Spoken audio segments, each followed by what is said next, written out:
Welcome back to the Next Generation Critic, where each episode is graded like a school project, starting with 100 points, taking away 1 point for each error. Today's episode is the Arsenal of Freedom.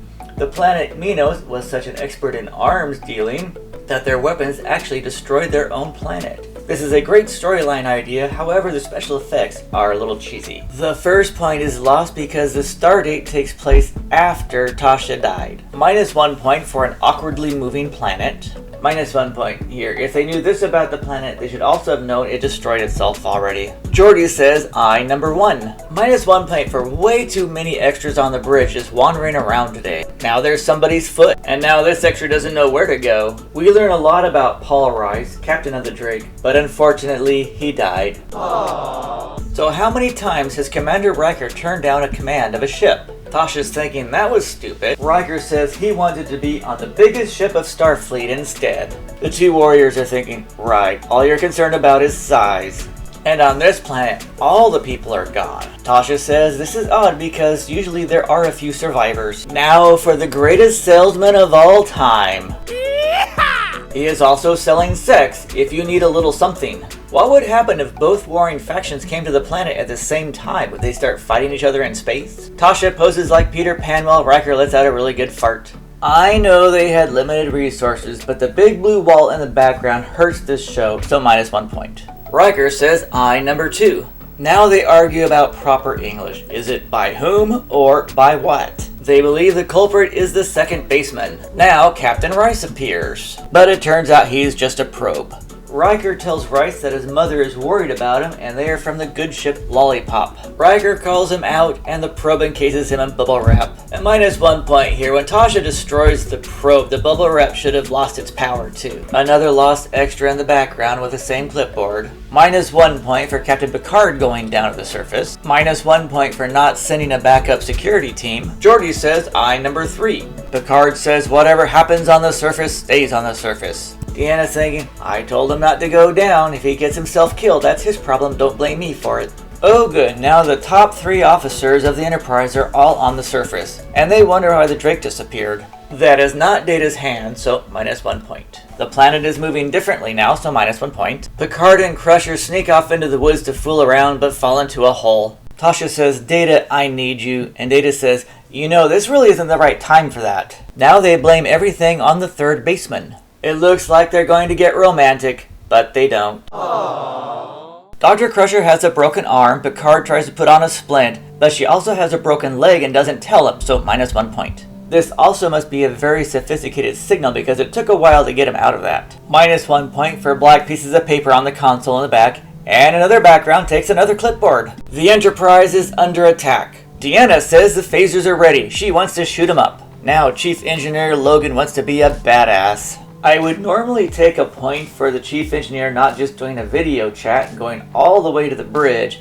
However, Logan's trying to be a jerk here. And everything Logan says to Geordi just contradicts himself because he's trying to make Geordi look bad. Logan says, I outrank you. Geordi says, I don't care. I'm in charge. Yes! Everything Logan is saying he could have said over the intercom. He just wants to strut his stuff. Worf says, I number 4. Shout out to Geordi for standing up to Chief Engineer Logan. Logan sulks off sadly. Aww. And Deanna's like, wow, he really told him off, didn't he? -1 point for an obvious Data stunt double. Either their phasers are weak or this thing has some really strong shields. And now she tells him about the broken leg. What kind of a doctor would do that? -1 point for Picard not checking all of her out. That's the first thing they tell you to do in a first aid class. Picard sings a bedtime story to keep her awake. That's what she said. Luckily, there are some roots that will help stop the bleeding.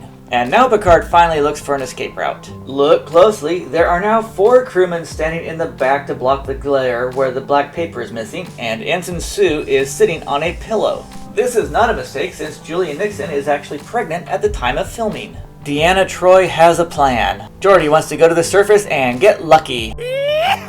Sola says, I number 5, so it's time for a drink.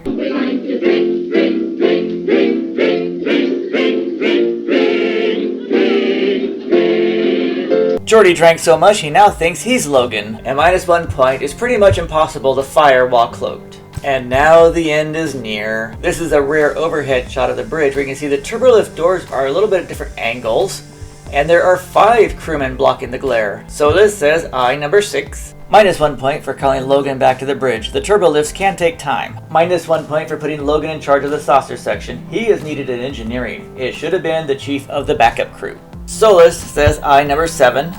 Geordi takes some time in the captain's ready room to throw up.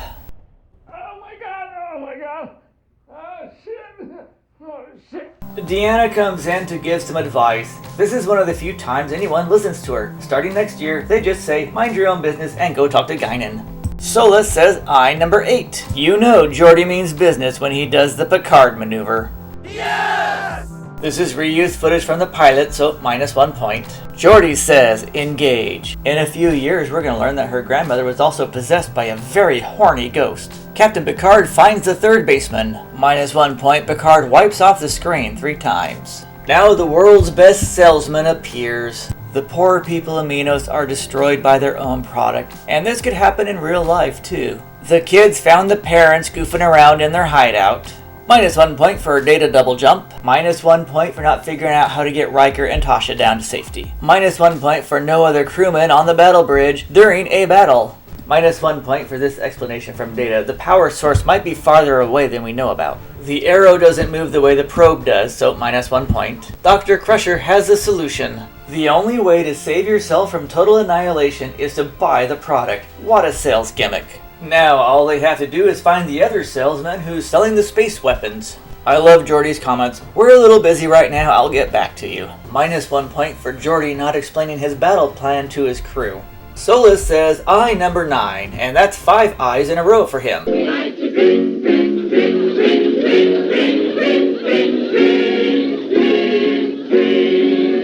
Uh-oh, I think she's going into labor right now. Solus says I number 10.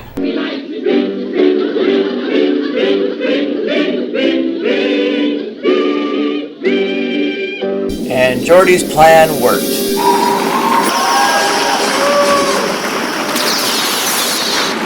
And -1 point for some cheesy lines at the end of the show. Shout out to the costuming department. Riker and Picard are still dirty after their trip. And -1 last point because Wesley's not in the show at all. Arsenal of Freedom has some clunky first season issues. However, Geordi takes command of the ship. We see more crew members than just the main cast. And the storyline of a weapons-dealing planet getting destroyed by their own inventions, which is quality Star Trek storyline, gets a score of 74%.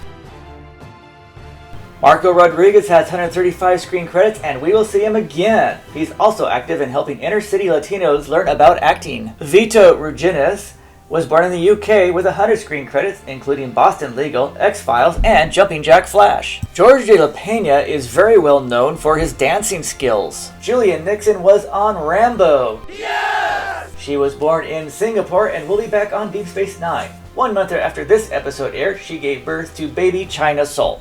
And Vincent Schiavelli was the Peddler, an incredible character actor with 160 screen credits, including Better Off Dead, Moonlighting, and Buffy the Vampire Slayer.